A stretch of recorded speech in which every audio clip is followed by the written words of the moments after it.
Hello, everyone. I'm Hector Castillo. I'd like to welcome all of you to today's ProductCamp DC session. Today's topic is a product manager's first 100 days. And the speakers for today will be Steve Johnson and myself. Steve, how are you doing today? Just fine, thank you. All right. All right. Well, we're going to be starting this particular topic. And actually, I have a quote about what product management is all about. And this is from Steve Jobs. People think that focusing on saying yes is the right thing to do, to focus on as a product manager. But ultimately, whenever you have multiple stakeholders, both external and internal, it really means saying no to a lot of great ideas you're going to be that people will be sharing with you as a product manager. And often you need to justify and at least allow people to understand what are the top priorities when you have many things that you can do. Why are you focusing on just a few at a time and not on everything? And that's Steve Jobs' quote about the way that he actually managed the teams of product managers and product marketing managers that Apple had when Steve Jobs was at the helm of Apple. And as a result, I think even Steve Cook now has continued that process of having great product management in place to kind of guide decisions based on real information and accurate information, and understanding the critical role of product management is key to become not just a multi-billion-dollar organization, but a trillion-dollar organization.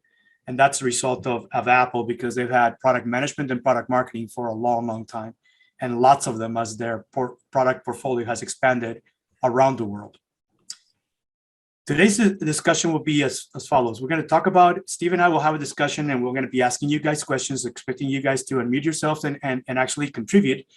And also, we're going to be discussing, what is the current situation in most organizations today, what's happening post-COVID-19, talk about the first 100 days and how to actually be effective and establish and build a strong foundation as a product manager in a new organization. So the first thing we have is current situation. How many of you agree with the first statement that product managers have a lot of responsibility, but very limited authority? How many of you want to share what your experience within your organization today or previous organizations where you've been at? We've got a thumbs up here from Rich. Anybody want to contribute their perspective? I remember my first job as a product manager. I went to my development team and I said, I hear you guys are, terrible. What's going on? And they said, well, we're practicing a thing we call requirements aging. We don't work on anything for a month because usually the president changes his mind in that time frame. And so the following week, I went back to the president and I said, I found the problem in development. It's you. You need to shut the hell up for 90 days because a sentence from you is a month of work for us. Anybody else have a similar scenario?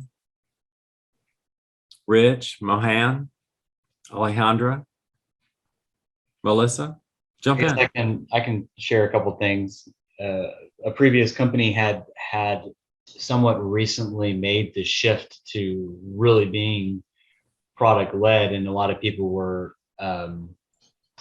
still not sure how to take the direction. But when product would deliver the business requirements and explain what our reasoning behind it were, even though say that a VP of engineering wouldn't agree, they would through their body language and comments kind of make it known they didn't agree, but they went along and they gave product that authority. I can compare that to, I think, my current company, where we are in the process of making that shift, or that's my vision for the year. And so that at this current moment in time is not occurring. Some work gets even handed to a team and they just start working on it even before product even sees it. So that's the kind of things that can happen, not product led. That's a fairly common problem too.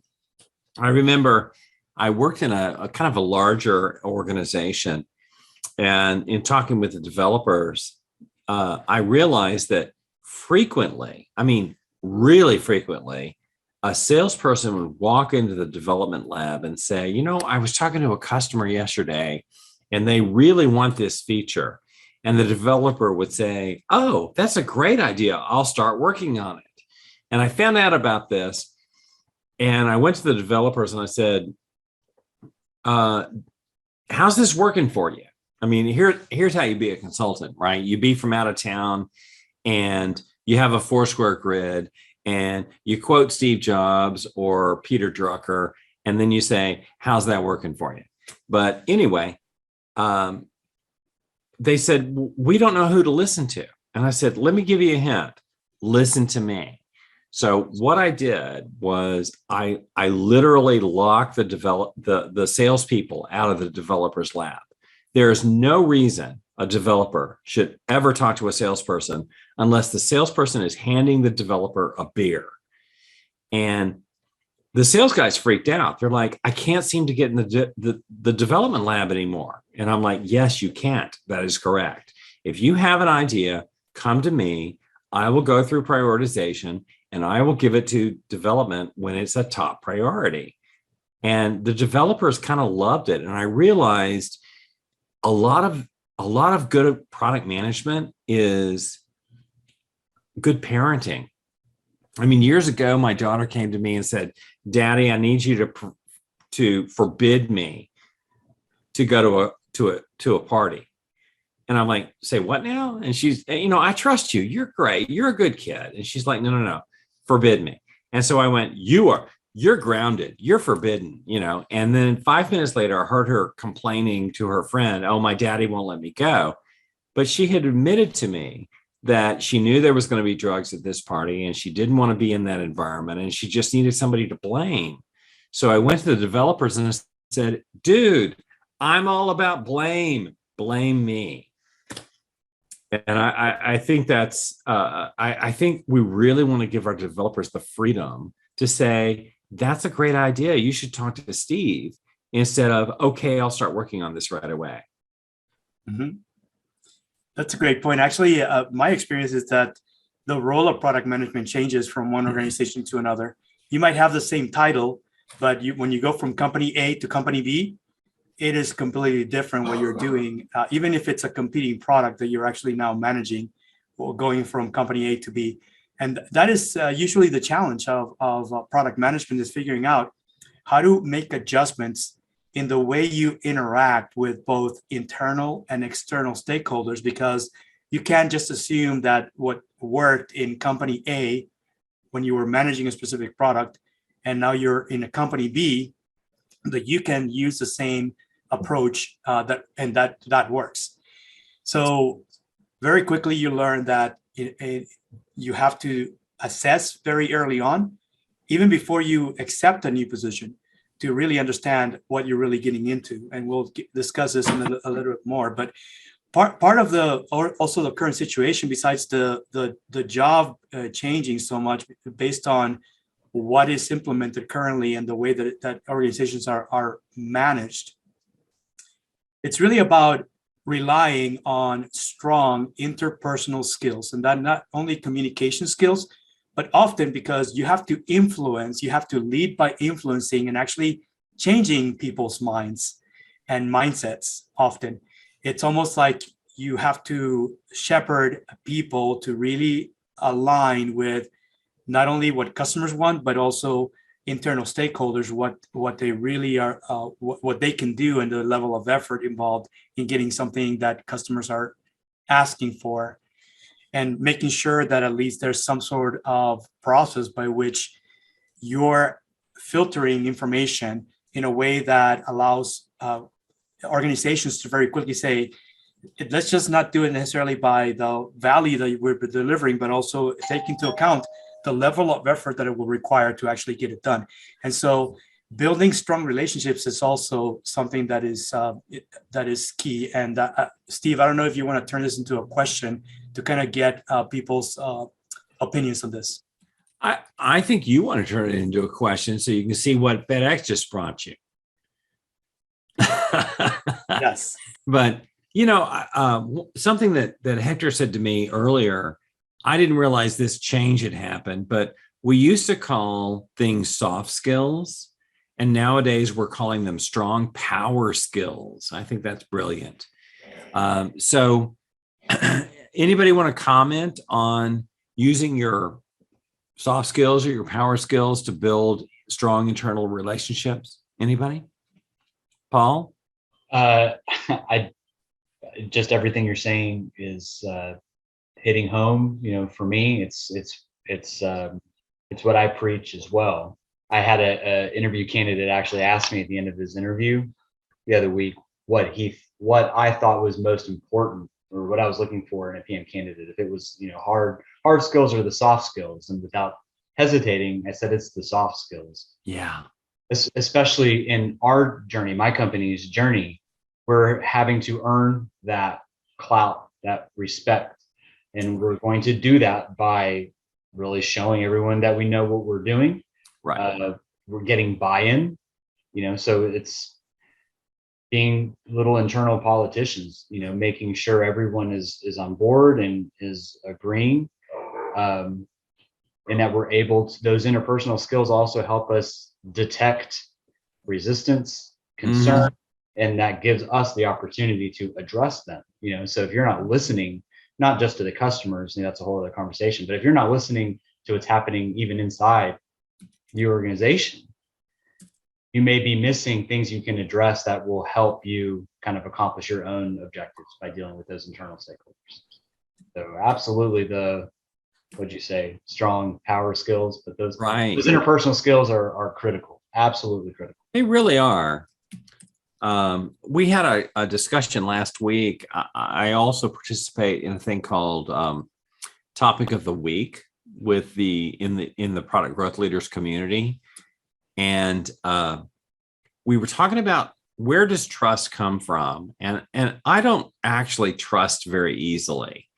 I watch these action films where James Bond, picks up the girl and says, "Do you trust me?" And I'm like, no, there is nothing about you that is the slightest bit trustworthy. What the hell are you doing? And she goes, "Oh yeah, I trust you." And he then, jumps down some, chasm that apparently has a net at the bottom that only he knows about, or maybe nobody knows about. And trust is not given easily. And I think trust really comes from confidence. You have done things before and it has turned out okay, and now I trust you. And I think a lot of times in product management, we go to leadership and we say, do you trust me? And the real answer is, no, I don't. There's no track record here. Why should I trust you? And in action films, there's no track record. I mean, absolutely. There's no reason ever to trust it. Jason Bourne or James Bond or any of those guys, whoever Keanu Reeves is right now. Doesn't matter. John Wick. John Wick, thank you. I knew it was one of the Johns. I knew it was a J word. Yeah. And I think in many cases, the executives are in that position where they're like, you're asking me to trust you, but you have no track record. How can I? And the more you can socialize good business competence, I think the more the executive team will trust you. Yep. And actually, I think trust starts with integrity, meaning you walk the talk, right? Yeah. And I think that usually that means that over time, you will establish a reputation if you practice integrity and you only talk about the things that you're going to do and you do them, and over and over and over. That's how you establish trust over time. Very true. Often it's about building that strong reputation as a product manager, that you can be trusted to make the right decisions, to build teams and guide them in the right direction, no matter how much chaos there is going on inside the organization and outside the organization. And it's really about creating order from chaos and saying, look, there's a lot of noise out there, but here's the most important things, and make sure you remind and continue, can remind people continuously and that includes both internal as well as external stakeholders. Let's move on to the next thing, because part of the current situation is post-COVID-19. Here are some of the issues that are kind of plaguing organizations, and depending on which industry or what type of business you're in, your organization, you're either B2B or B2C or maybe a combination of both, and you may be dealing with any combination of these 10 things, right? From lost sales and lost revenue that you'll never see again, to cancel orders and lost customers because of rapidly changing customer needs and priorities.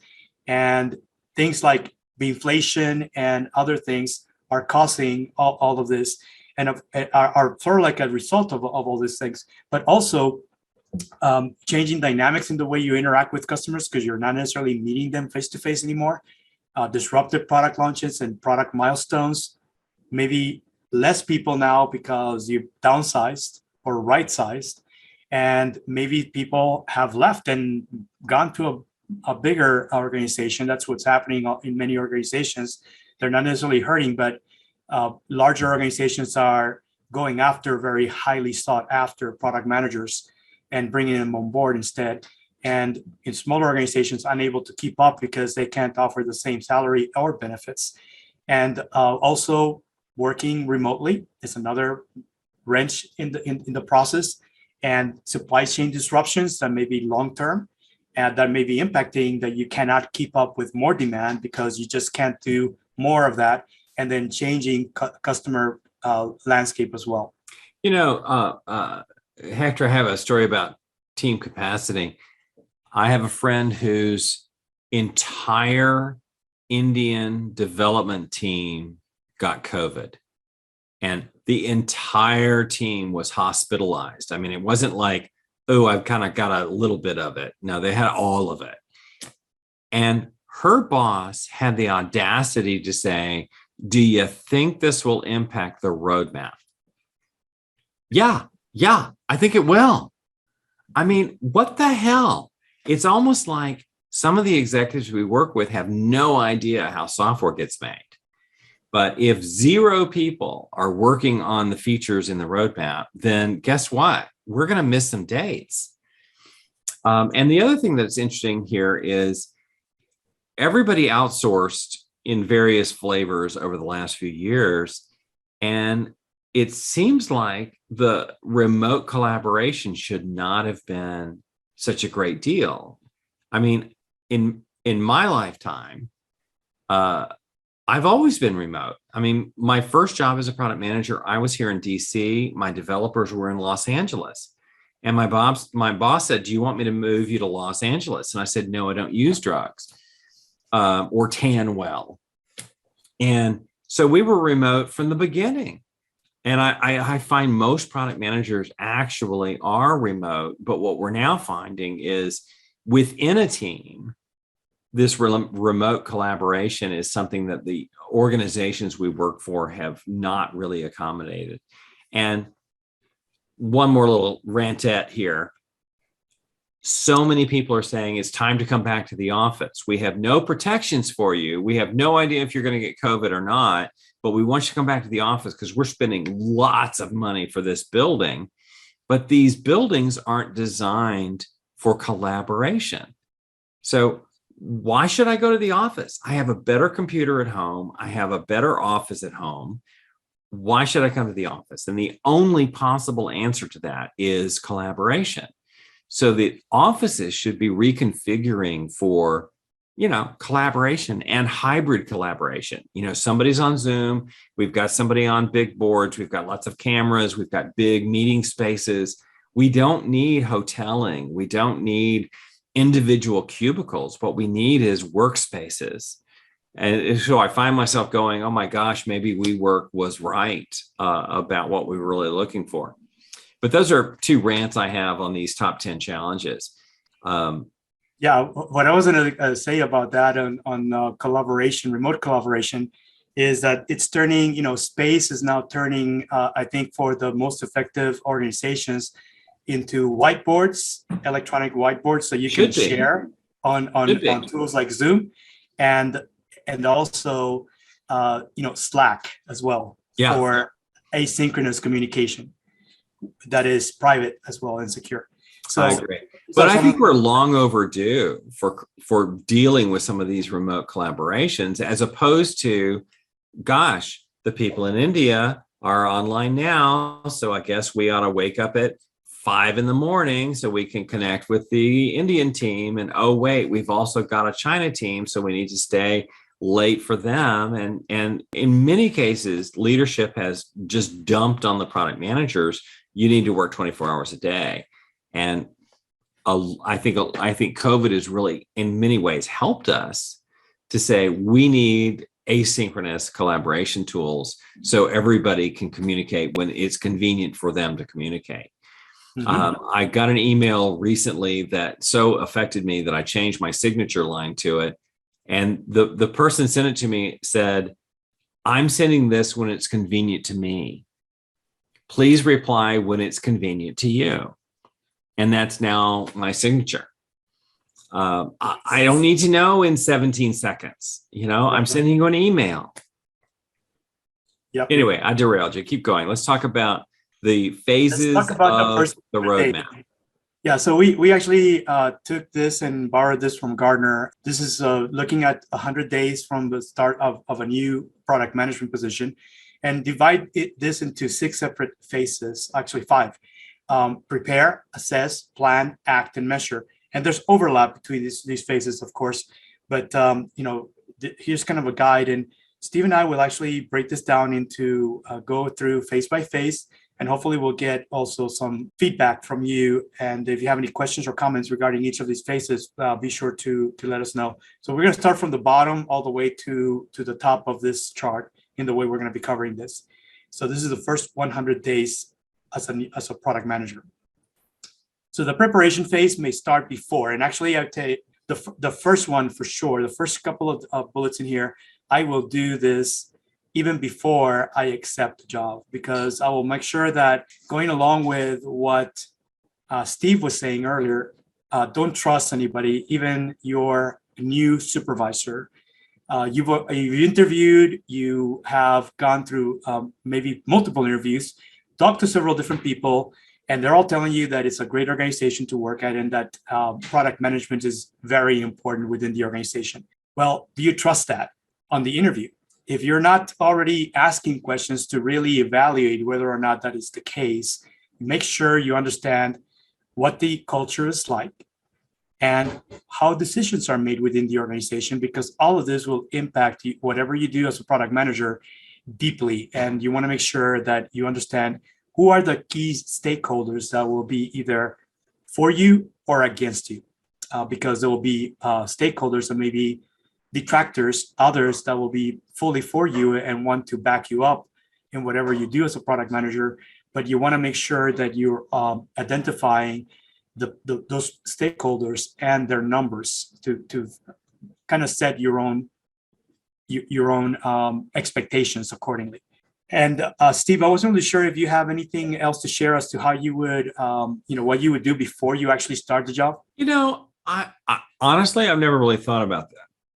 I have thought about my first reaction is to sit down with the teams I work with. I'm reminded of was it my first? Yeah, I think it was my first product management job. I sat down with the developers and I said, hey, I want to do well here. How can I help? How can I be a valued member of this team? And I was kind of shocked. I mean, their response was, tell me what's going on in the business.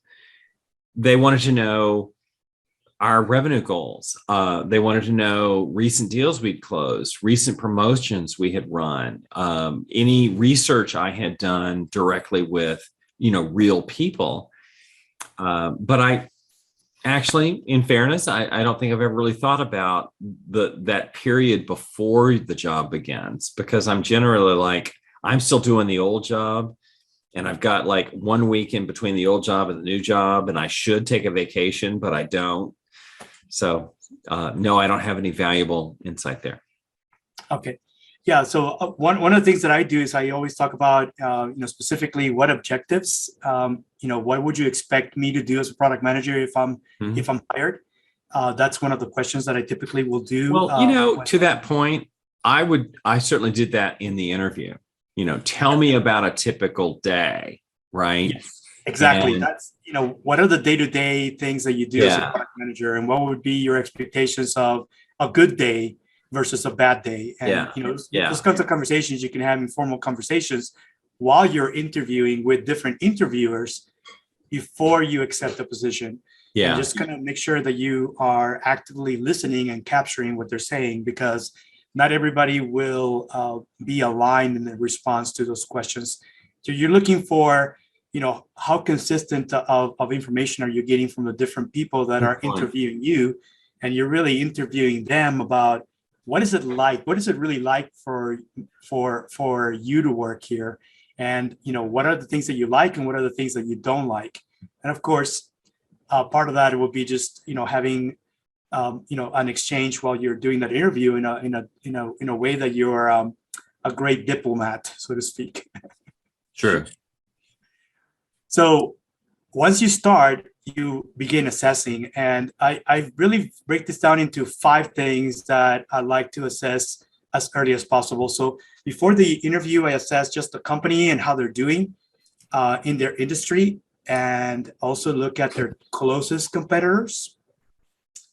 What I find out is that typically organizations sometimes are not as good as understanding strengths and weaknesses that they have. And everybody has strengths and weaknesses, no matter how large the organization is. But also understanding opportunities that are time-based. And in today's world, a lot of opportunities are very short-lived. If you don't move before, as you learn about them, and you just procrastinate, don't do anything, and then you decide to go, then you're too late. And often there's repercussions in doing that. You want to make sure you understand company's strengths and weaknesses up front, and also the competition and who's the closest competitors. Understand who are the collaborators that are key. These are outside or collaborators. So both on the demand side, distribution channels and marketing channels that are best performers, and why those are best performers based on who the organization is targeting in the market. And also on the supply side, who are the key partners and the key suppliers that if there's any disruption, then you can't deliver anything. In today's world, you want to make sure you anticipate some of these supply chain disruptions that are occurring, just because people said, hey, if it's not broken, why fix it? And they don't bother in figuring out how to create new ways until something happens, and then business is disrupted. And often what people are finding out as we talk some of these top 10 issues impacting companies, some of these global supply chain disruptions are longer term than most organizations are comfortable with. I can name you countless examples of companies that are not keeping up with demand just purely because they don't have enough of components or systems that are needed into whatever they're selling in the market, and then just can't keep up with demand. Steve, I wasn't really sure if you have anything else, but often talking to customers is definitely one of the key things to do as early as possible. And you want to get in front of both buyers, the people who actually make buying decisions, and the users of your product, to collect the voice of the customer and make sure that no one in the organization prior to you coming on board has missed anything about what they really are looking for. Yeah, I agree. I think looking at processes, do we have them at all? I mean, most of the organizations we visit they're in chaos. They finally have gotten Scrum worked out, or whatever flavor of Agile they're doing, which is, the most common version being Agile, but, we're doing Agile, but not any of the things that are Agile. But getting a sense of, process, defining a process for product management from idea to market, and meeting directly with buyers and users. And maybe that's aggressive, maybe that's a little early. in this phase here. In one of my product management jobs, I was hired to manage a product which seemed to be in trouble. And so I went to development and they said, yeah, the president got drunk apparently in France and bought the licensing for this product or something. I forget the details. We freaking hate it. And then I went and talked to the salespeople and they're like, we don't understand it. It's a different buyer. It's a different market. It's a different domain. It's a different application. We don't get it. And then I talked to the potential customers and we apparently had like 10 or 12 beta sites. And I went and talked to them and they said, yeah, we have no intention of using this. We're just beta testing it as a favor to our sales guy. And so within the first 30 days, I go back to the leadership and say, here's the status of the product. I think we should shoot this thing before we squander any more money. Do I still work here? Mm-hmm. Yep. And happily, you find all of these things, that happen, and sometimes there's not necessarily anyone specific to blame. You can always blame your predecessor if there was one, sure. right? Sure.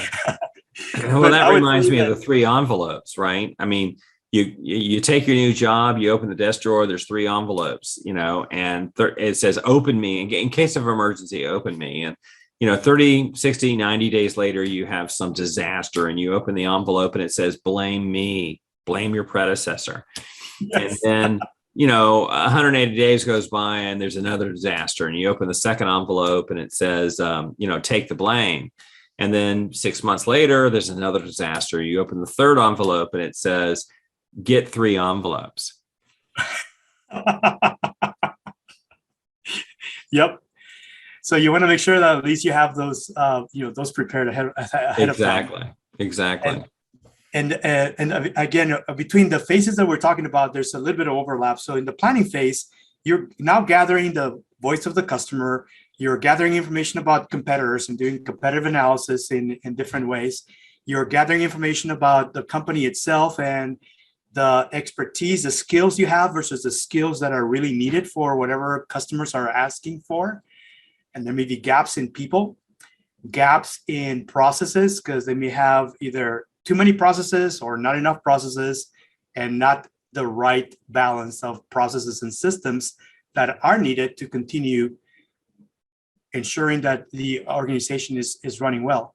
And then finally, also product portfolio analysis is key because you may be managing a specific set of products, which is a subset of a larger portfolio. And you want to really understand, what are the synergies that your products have with other products that your organization is also selling. And that really is key, especially when you're working in a larger organization. And often you want to make sure that you can align things that will not just benefit one product, but many products by ensuring that you can actually gain support from product managers that are managing the other products that are also stand to benefit if something that is being requested needs to get done. It's a high value from the customer's point of view, but also a high level of effort. You want to make sure you start gathering synergies to start getting some momentum in that direction and at least figure out how to break down something that is very high level into smaller pieces that can be done and that you can actually focus on testing in the market. And that creates your product vision, right? It's not only about what you're going to be doing for the next few months. Yes, you want to have some short-term successes, things that are easy to do so that you can gain credibility, but you also want to start putting those things that are about what's next. And if you came to the talk where Steve talked about tools, there are at least 3 different things besides what's going on right now and what you currently needs to get delivered to customers, because there's already commitments have been made about what's next, what is something that you should be your Horizon 2, and then your Horizon 3, something that new products that you could be introducing to looking to disrupt the market and disrupt yourself at some point to prevent competitors from disrupting you as an organization. And Steve, I wasn't really sure if you have anything to add on the relationships and being able to get buy-in on the product plan or the vision of the product. Sorry, I was talking again while on mute. Yeah, I think that putting together a product vision is a more powerful tool than putting together a roadmap, because no one seems to know what a roadmap is.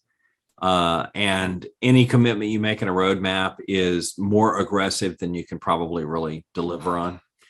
But I very much feel, I feel strongly that you're right, that this period is really all about building relationships and finding out who the champions are, particularly in senior leadership, but kind of across the board. And I have always looked for, I guess I generally look at what are some long-term things that I should be doing, but what are some short-term things that I can do that generate some, visible results. Like, the sales guys have been whining for 18 months about having a assessment tool of some kind. Well, I can knock one of those out in a half a day. And that takes some of the pressure perhaps off of some of the long-term stuff I want to do just by doing a few things that benefit the short term. Moving on to the act phase. So now you have planned, you have to put together your product vision, and now you're implementing and ensuring that all the stakeholders are aligned as things are happening.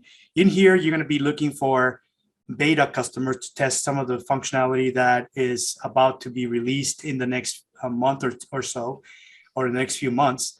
At least try to get some feedback to see, what is the market fit for whatever it is that you're introducing into market, whether it's a new function, a new feature, or perhaps new benefits and attributes that you're adding, delivering to your customers, or all of those things. You want to make sure that you continue gathering and capturing the voice of the customer and evaluate their feedback, because what you really wanted to do is not only have the organization's point of view perspective of what value you're delivering to your customers, you want to actually have a clear clarity as to what is the perceived value from the customer's point of view regarding your product or the improvements that you're making to your product that you own, because that can make or break any functionality or feature that is currently being implemented to see if actually it's going to be used by someone. Steve, I wasn't really sure if you have any stories to share about the number of things that are added to products that end up being unused by current users. Well, isn't that like most of them? But one of the gags that many of us have used, I started using it about 10 years ago, is the Swiss Army knife. It's not a very good knife. There's so many blades on it, and I've got one picture that you should look for. It's hysterical. It's got like 100 blades on it, and there's a page on Amazon that is filled with fake reviews of this knife that are hysterical. Like, it cut off my arm, but then it did repair surgery and gave me a cybernetic arm or something. It's just hysterical stuff. But for me, like, every ERP system feels like that. It's like, let's add a feature, let's add a feature, let's add a feature, let's add a feature. And before you know it, it's just like, God, it's a cacophony of noise as you deal with those products. So I have found in my personal life, just visiting with customers and having them talk to me about their customer experience has been incredible. And I think that's the number one job, is not only interact with customers early, but continue to engage them in different ways throughout, to make sure that you have real data, credible information that nobody else in the organization knows, because you're bringing it back and making sure that you're acting on that, and knowing what to do and what not to do is what product management is all about, based on that feedback that's being collected. I have another story. I was volunteering for an organization, and I went up to the coordinator and I said, I'm kind of a nerd. I mean, I'm pretty much a PC, computer guy. And she's like, oh, great. We just got in 3 Windows computers. Could you set them up?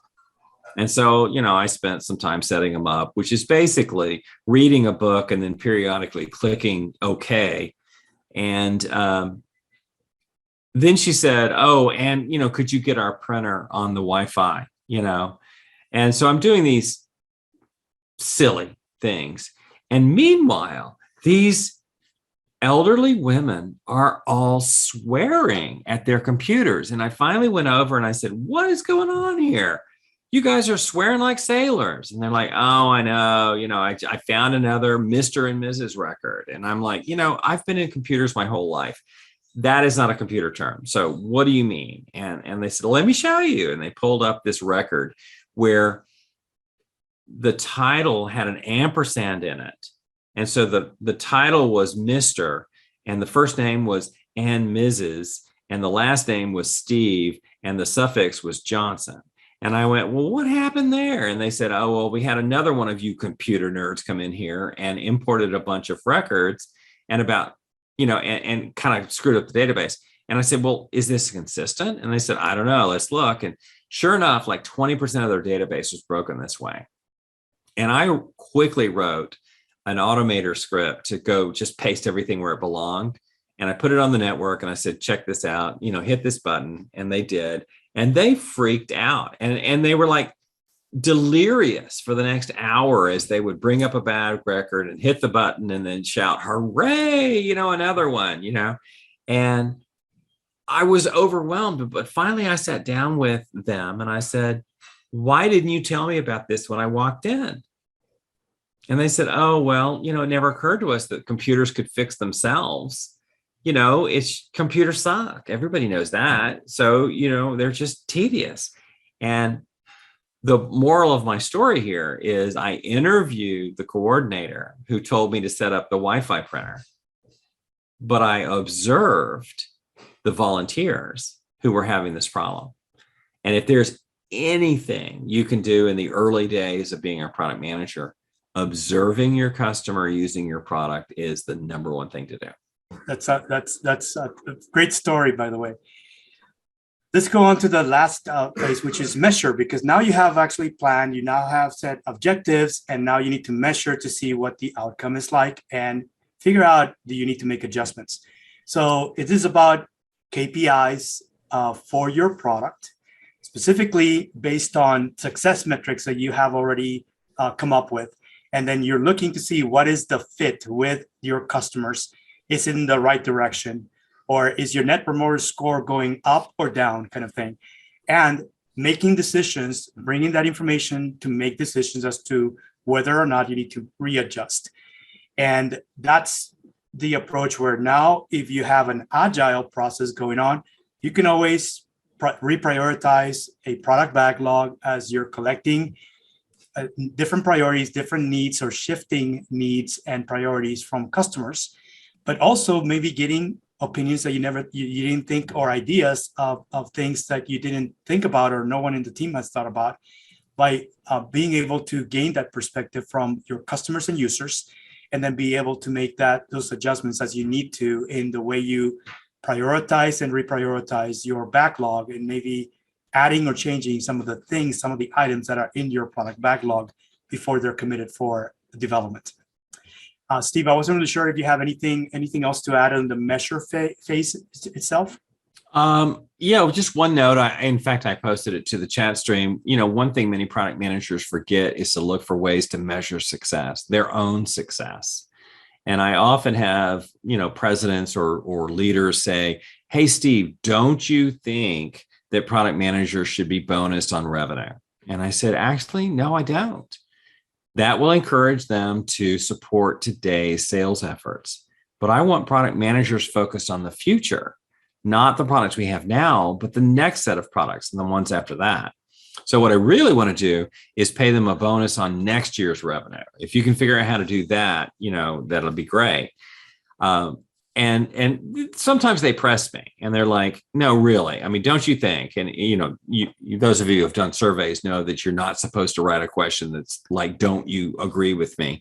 But anyway, don't you think product managers should be paid a bonus on revenue? And I'm like, well, no. The next one is profit. Don't you think they should be paid on profit? And I'm like, oh, well, that's an entirely different kettle of fish. Sure. If you're willing to let the salespeople, if you're willing to let the product managers reject contracts for excessive discounting, then I encourage you to pay them a bonus on profit. And by the way, if your internal development resource can't deliver the functionality needed, then paying your product managers on profit would encourage them to look for outsourced vendors. How's that feeling to you now? And they're like, ooh, yeah, that sounds pretty scary. But if you want product managers to run this as a profitable business, then you want to give them the power to say no to bad decisions and no to excessive discounting and yes to looking for other alternative sources of development resource. Amen to that. I also think, one other thought is the number of products that are in the queue in Horizon 2 and Horizon 3, and look at those compared to the number of current products that you're selling, the number of SKUs that are currently in market, and make sure that there's a good balance across all three, because I've seen it where organizations are spending 100% plus of their resources on nothing but current products and very little or no Horizon 2 or Horizon 3 ideas. And any of that actually is usually a sign that that organization is not prepared for whatever may be coming in the future, because they're not looking at the what ifs at all. And absolutely, I think product management is about being forward looking, not just looking at what's happening in the demand of the current products, but also looking for opportunities for new products, or maybe to acquire new customer segments that you're not targeting today. Yeah. And if you're not familiar with Horizon 1, 2, 3, it's kind of a brilliant concept, but most of us live in Horizon 1, which is the stuff we can see. It's the existing set of products. The second horizon is what you're building for the future. And the third horizon is stuff in the far future. And that means, innovating and prototyping and validating without necessarily a short-term revenue objective. And we take these Horizon 3 ideas and normalize them in Horizon 2 and go for growth. And then they eventually become our Horizon 1 products, the products we have now. And so often we spend our energies on optimizing Horizon 1. And we wake up one day and go, nobody wants the old products, because we should have been reinvesting the profits from the old products to pay for innovation for future products. I encourage you to look up, read the book Zone to Win by Jeffrey Moore, or look up the article, The Three Horizons of Growth. Really fascinating concept. Let's move on to the key takeaways. So we've gone over the 5 phases from day 0 to day 100 for product managers. And some of the key takeaways, and Steve, I wasn't really sure if we talked about the importance of building strong relationships and getting a hold of information that you need to bring in, not just the voice of the customer, but finding the credible, accurate sources of data that you can take in to actually start making much better data-driven decisions. And some of it can be available. It's not always going to be available for internal. Sometimes you have to go to third-party sources to bring that information into the building or into the organization, so to speak. But also setting regular one-on-ones with not just your supervisor, but often the key internal stakeholders that you're going to be interacting with on an ongoing basis.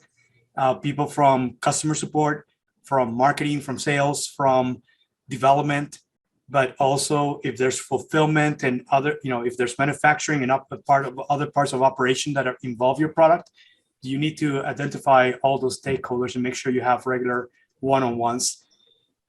Be able to update, once you build the roadmap for your products that you manage, make sure you have cadence as to how often they should be updated.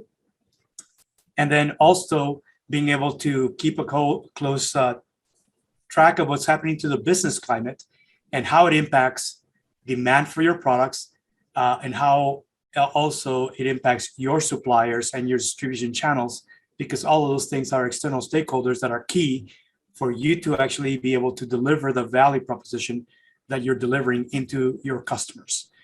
So, Steve, I wasn't really sure if you have any way to expand or add to this list. Well, the way I learned it was in God we trust, all others must bring data. So I would strongly encourage you as a new product manager or a new director of product management to build some of those bridges between the key stakeholders as you called out, but also really become the hero of data. And I'll tell you what, the best source of data may surprise you. The absolute most powerful source of data is win-loss analysis. The sad truth is most companies don't know why they lose, but even worse, they don't know why they win. And I'll give you a hint, it's not the salesperson's personality.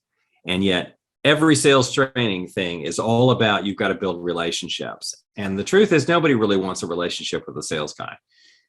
People don't buy on that. They buy on something else. And there's no better way to get facts than to say, here's why we win and here's why we lose. And absolutely, I think that it's actually a way, win-loss analysis is a way of really collecting perceived prospects, value proposition, whatever value you propose to be delivering. And if you lost that, you need to know why and what is the perceived value of whatever product they actually bought compared to your product, and figure out what's missing in your product. And I think that often as product managers, not everything that you hear back from customers is about changing your product. It's about understanding the whole product from the customer's point of view.